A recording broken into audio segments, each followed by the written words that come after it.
अस्सलाम वालेकुम सर। वालेकुम सलाम जी, क्या हाल चाल है?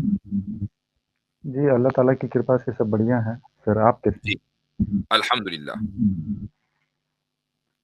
जी सर। जी, मेरे 2 प्रश्न हैं और बहुत ज़्यादा परेशान भी करते हैं मुझे। हुँ, अ, दरअसल जब मैं क्लास जाता हूँ कोचिंग पढ़ने के लिए तो मेरे टीचर ने अक्सर ये जो है ये आर्गुमेंट देते हैं कि रिलिजन जो है मॉरलिटी में बाँधे रखती है और जिस वजह से क्या है कि हम साइंटिफिकली जो है एडवांस नहीं हो पा रहे थे। तो वो कहें कि अर्ली इस्लाम के समय में ज़रूर हुआ था, लेकिन बाद में फिर जैसे-जैसे साइंटिफिक एडवांसमेंट रुक गया था, फिर इसे क्रिश्चियनिटी में भी ऐसा हुआ, हिंदुइज़्म में भी अर्ली टाइम पे हुआ था। तो उनका कहना है, वो बार-बार ये आर्गुमेंट देते हैं और साथ में ये भी कहते हैं कि कोई गॉड नहीं है, उसको प्रूव करने के लिए वो नहीं ये अपनी भी दलील आर्गुमेंट थोड़ा-सा देते हैं। समझाइए कि रिलिजन क्या करता है मोरालिटी देती है लेकिन साइंटिफिक एडवांसमेंट नहीं देती।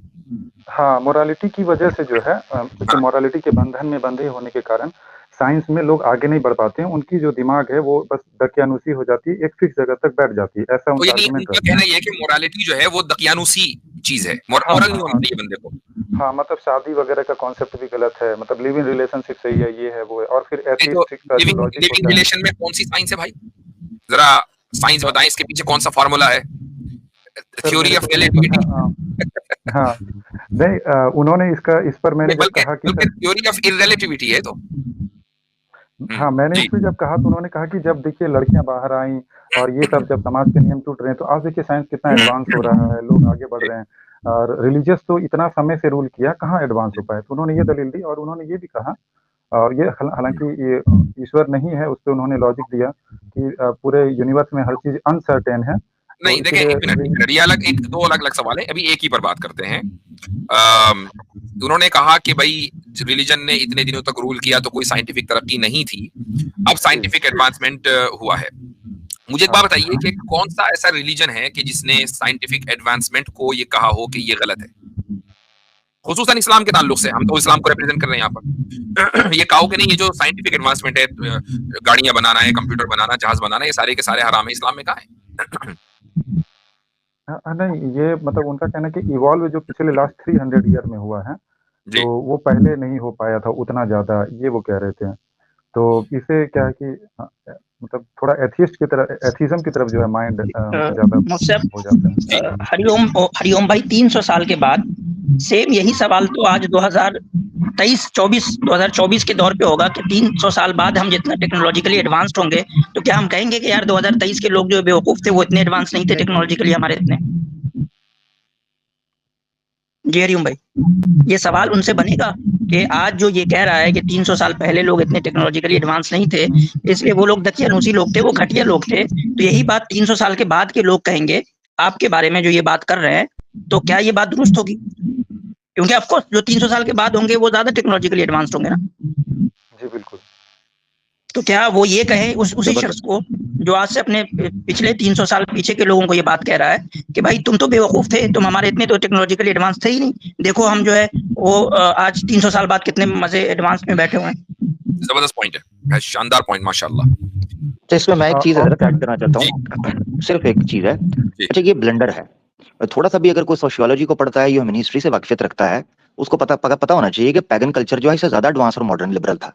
तो पैगन कल्चर है, वहां पर पॉलीगेमी और पॉलीएंड्री बल्कि होमोसेक्सुअलिटी अपनी पीक के ऊपर दिखाई देती है कई सिविलाइजेशंस के अंदर। तो जी, जिन्होंने ह्यूमन सोशियोलॉजी यानी सैमुअल की आप किताब पढ़ें, जिसने क्लैश ऑफ सिविलाइजेशंस लिखी है, उस पर नक्शा खींचा है। उर्दू में को पढ़ना चाहता है तो उस बाजार में आगा शोरश काश्मीरी साहब की पीडीएफ किताब पढ़े, तो पता चलता है कि ह्यूमन हिस्ट्री के अंदर जापान की हिस्ट्री है, चाइना की हिस्ट्री है, इजिप्ट की हिस्ट्री है, इंडिया की हिस्ट्री है, ग्रीक है। ये सारी सिविलाइजेशन को अगर आप पढ़ेंगे तो आपको पता चलता है कि वो बहुत ज्यादा एडवांस और मॉडर्न थे according to this inverted commerce definition.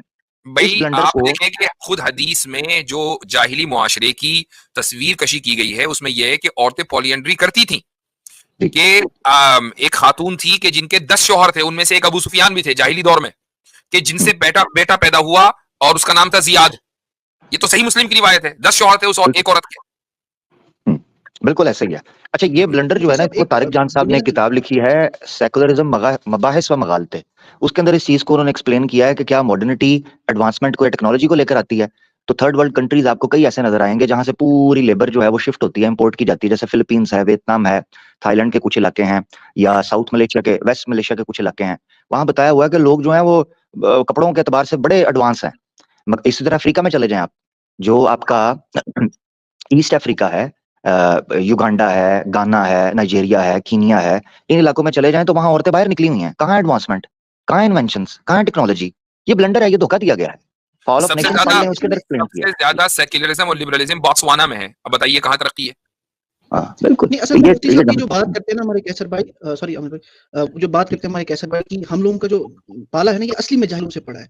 जो एक साइंटिस्ट होगा ना, साइंटिस्ट के सामने एक ग्रीक जिसने ये बताया था कि 5 एलिमेंट से बनी है दुनिया, और एक इंसान जो जिसने सबसे पहले बोहर ऑफ एटॉमिक मॉडल जो वो दिया, ये दोनों इक्वल इंपॉर्टेंस रखते हैं। उन्होंने बुनियाद रखी क्योंकि उन्हें कुछ सोचा, बुनियाद के बाद आगे एडवांसमेंट होती रही। ये कैसी बात है कि वो नहीं था, वो जाहिल थे? जाहिल नहीं थे, वो अपने एतबार से वो भी साइंटिस्ट थे, उन्होंने भी काम किए। जब बुनियाद रखी गई उसी के बाद तो एडवांसमेंट हुई।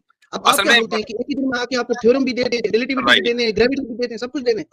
मसला असल में सारा क्या होता है कि जो कैथोलिक की हिस्ट्री है कि उस जमाने में कुछ नए नए अफकार आ रहे थे, और उसकी वजह ये थी कि कैथोलिक्स ने जो कुछ भी इस वक्त दुनिया में दिख रहा है आपको, उसको अपने बाइबल से साबित करना चाहा। तो जब साइंस ने उसको गलत किया, गलत साबित किया, गलत करार दिया, तो ये लोग बौखला गए और कुछ साइंटिस्ट को इन्होंने सजा वजा भी दे दी। कुछ को दी, सबको नहीं दी। अब वो लिबरलों ने इतना ज्यादा उसको मशहूर किया और कहा कि रिलीजन जो है वो साइंस के खिलाफ होता है। हालांकि ये एक पोप कल्चर था, पॉप कल्चर नहीं, पोप कल्चर था कि जो साइंस के खिलाफ था। लेकिन उसके आप ये रिजल्ट निकालना कि सारे मजाहिब साइंस के खिलाफ होते हैं या साइंटिफिक एडवांसमेंट के खिलाफ होते हैं, ये गलत है। हम साइंटिज्म के खिलाफ हैं, साइंस के खिलाफ नहीं है। मुफ्ती साहब, इसमें इन लोगों ने ना, जो सेकुलर एथिस्ट सेकुलर लोग हैं, उन्होंने ये प्रोपेगेंडा भी किया है क्रिश्चियनिटी के खिलाफ। क्रिश्चियनिटी ने जो कुछ भी उनके खिलाफ किया है वो साइंसी बुनियादों पे किया है।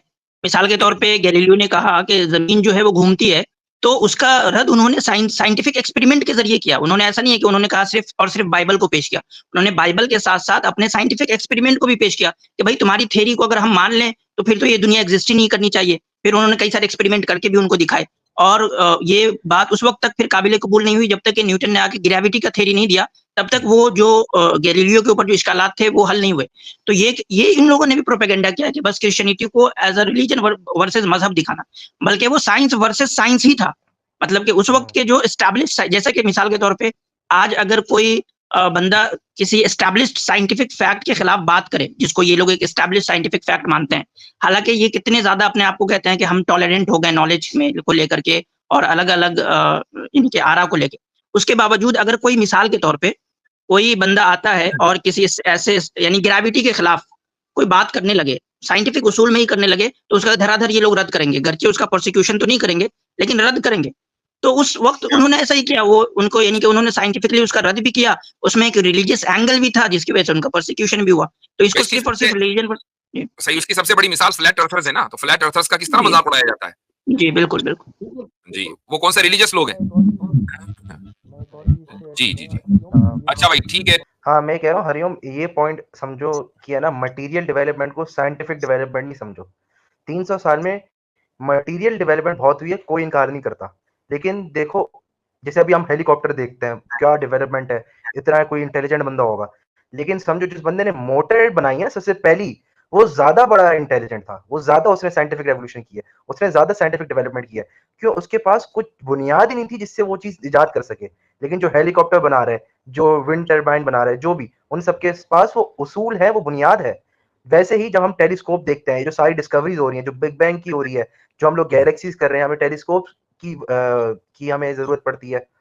ये जो लेकिन लेंस है, वो इब्न अल हैथम ने क्या बोलते हैं उसकी बुनियादें खड़ी की हैं। तो इब्न अल हैथम जो मुसलमान था, जिसने इस्लाम के दायरे में रह के इस्लाम से ही मोटिवेट होके ये सारी चीजों की डिस्कवरी करी है, तो वो ज्यादा बड़ा साइंटिस्ट था, वो ज्यादा उसने साइंटिफिक डिस्कवरी की है, उसने ज्यादा साइंटिफिक डेवलपमेंट किया कि उसने वो बुनियाद क्रिएट की है जो बुनियाद थी नहीं। उस बुनियाद पर कुछ मटेरियल डेवलपमेंट करना वो कम साइंटिफिक रेवोल्यूशन है कंपेयर टू वो बुनियाद बनाना।